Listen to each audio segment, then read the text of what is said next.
আমি এই কেউটা দিন আমি বিভিন্ন প্ৰান্তত আমি উপস্থিত হৈ সমগ্ৰ নিৰ্বাচনী প্ৰচাৰ আমি পৰ্যবেক্ষণ কৰিছোঁ আৰু আমি এই মুহূৰ্ততো শিৱসাগৰতে উপস্থিত আছোঁ আৰু আমি যি দেখিছোঁ কালিও আমি যোৰহাটত দেখিলোঁ আজি ঠিক শিৱসাগৰত দেখিলোঁ যোৰহাটতো দেখিছোঁ শিৱসাগৰতো দেখিছোঁ যে যি দুজন প্ৰাৰ্থী কংগ্ৰেছৰ গৌৰৱ গগৈ আনহাতে বিজেপিৰ তপন গগৈ দুইজন প্ৰাৰ্থীয়ে কিন্তু ইজনে সিজনক গালি নপৰাকৈ তেওঁলোকে নিৰ্বাচনী প্ৰচাৰ কৰি আছে কিন্তু শাসকীয় পক্ষত কিন্তু তপন গগৈ হয় কিন্তু পীয়ুষ হাজৰিকাই বিভিন্ন ধৰণৰ আক্ৰমণাত্মক বাক্যবান দেখা পোৱা গৈছে পীয়ুষ হাজৰিকা এটা কথা ক'বলৈ গ'লে যে আগ্ৰাসী নিৰ্বাচন এটা যে তেখেতে কৰিব বিচাৰিছে নিৰ্বাচনী প্ৰচাৰ এটা কৰিব বিচাৰিছে তেনেধৰণৰ আমাৰ এটা মনোভাৱ হৈছে আৰু আজি আমি শিৱসাগৰ সমষ্টিতে দেখা পাইছোঁ যে আমি ডিমৌ নতুনকৈ হোৱা ডিমৌ সমষ্টিলৈ গৈছিলোঁ ডিমৌ সমষ্টি আমি বিভিন্ন অঞ্চল আমি ঘূৰিছোঁ তাত আমি দেখা পালোঁ যে ৩৭ নং ৰাষ্ট্ৰীয় ঘাইপথটোৰ পৰা 10 কিলোমিটাৰ এইফালে যদি বাওঁফালে যদি বিজেপিয়ে সভা কৰিছে তেনেহ'লে এইফালে দেখা পোৱা গৈছে যে যি গৌৰৱ গগৈ ইতিমধ্যে আনটো পাৰে গৌৰৱ গগৈয়ে বিভিন্ন স্থানত পদযাত্ৰা কৰিছে আৰু য'তেই গৌৰৱ গগৈ প্ৰচাৰ চলাবলৈ গৈছে তাতে দেখা পোৱা গৈছে যে বিজেপিয়ে যোগদান কাৰ্যসূচী পাতিছে আৰু প্ৰতিখন যোগদান কাৰ্যসূচীত কিন্তু পীয়ুষ হাজৰিকাক অতি আক্ৰমণাত্মক ৰূপত দেখা পোৱা গৈছে তেওঁ কেৱল প্ৰাৰ্থীজনকেই যে তেওঁ লৈছে তেনে কথা নহয় প্ৰাৰ্থীজনৰ পৰিয়ালকো কিন্তু টানি অনা দেখা পোৱা গৈছে যাৰ বাবে আজি দীপ গগৈ সংবাদ সম্বোধন কৰিবলগীয়া হৈছে ঠিক তেনেধৰণে আজি শিৱসাগৰ সমষ্টিত আমি দেখা পালোঁ যে শিৱসাগৰ সমষ্টিত প্ৰথমতে অখিল গগৈ দেৱব্ৰত শইকীয়া গৌৰৱ গগৈ প্ৰথমতে সমূহীয়া যি ইয়াত সমূহীয়া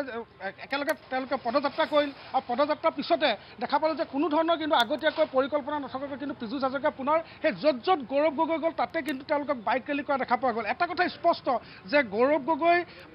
কংগ্ৰেছৰ প্ৰাৰ্থী হোৱাৰ বাবে কিন্তু বিজেপিৰ ভিতৰত তুমুল জোকাৰণি সৃষ্টি হৈছে যাৰ বাবে পীয়ুষ হাজৰিকাক আক্ৰমণাত্মক ৰূপত দেখা পোৱা গৈছে তাৰ সমানে গোটেই বিজেপি দলটোৱে উঠি পৰি লগা যেন লাগিছে বিভিন্ন জেগাত গৈছোঁ তেতিয়া দেখিছোঁ যে গৌৰৱ গগৈ যেতিয়া প্ৰথম তিতাবৰলৈ আছিল আমি গৌৰৱ গগৈ তিতাবৰলৈ অহাৰ পৰা আৰম্ভ কৰি তেওঁ যোৰহাট প্ৰৱেশ কৰালৈকে আমি গৌৰৱ গগৈৰ লগত আছিলোঁ তেতিয়া আমি দেখিছিলোঁ যে কেনেধৰণে তিতাবৰ যিসকল ৰাইজ আছিল তেওঁলোকে ওলাই আহিছিল আৰু বাইক ৰেলীকৈ ওলাই আহিছিল কিন্তু তাত প্ৰায় কেইবাশ লোক আছিল তিতাবৰত কিন্তু তাৰ পিছতো কিন্তু তীক্ষ্ণ দৃষ্টি ৰাখিছে শাসক পক্ষই যাৰ বাবে পীয়ুষ হাজৰিকাই ক'ব বিচাৰিছে কেৱল মাত্ৰ 180 বা 200 জন লোকহে আছিল বুলি তেওঁলোকে ক'ব বিচাৰিছে ঠিক তাৰপিছতে আজিৰ দিনটোত আমি দেখিলোঁ যে যেতিয়া ডিমৌ সমষ্টিত যেতিয়া বাইক ৰেলী কৰিলে গৌৰৱ গগৈ যেতিয়া বাইক ৰেলী কৰি গৈছিল প্ৰায় শ বাইক আজি গৌৰৱ গগৈৰ লগত গৈছিল কিন্তু আজি যেতিয়া পীয়ুষ হাজৰিকাই যেতিয়া আমি লগ পালোঁ তেতিয়া পীয়ুষ হাজৰিকাই ক'ব বিচাৰিলে যে কেৱল 70 বা 80খন বাইকে আজি গৌৰৱ গগৈৰ লগত গৈছে বুলি তেওঁ ক'ব বিচাৰিলে ঠিক তেনেধৰণে প্ৰতিটো খোজৰে তেওঁলোকে হিচাপ লৈছে আৰু সেই হিচাপ তেওঁলোকে অতি নগণ্য হিচাপে যে ৰাইজৰ মাজত দাঙি ধৰিব বিচাৰিছে তেনেধৰণৰ এটা আমাৰ ভাৱ হৈছে কাৰণ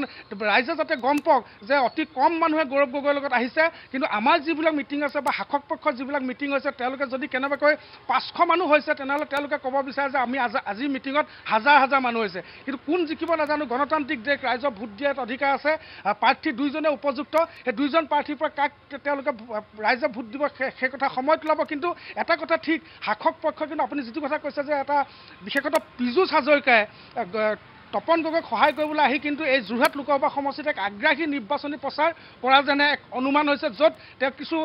তথ্য দিবলৈ চেষ্টা কৰিছে তেওঁ তীক্ষ্ণ দৃষ্টি ৰাখিছে গৌৰৱ গগৈৰ ওচৰত গৌৰৱ গগৈ ক'লৈ গৈছে কিমান মানুহ লৈ গৈছে গৌৰৱ গগৈৰ লগত কোন আছে সকলো তীক্ষ্ণ দৃষ্টি ৰাখিছে আৰু তেওঁ ক'ব বিচাৰিছে যে খুব কম সংখ্যক মানুহ যেন আহিছে তেওঁলোকৰ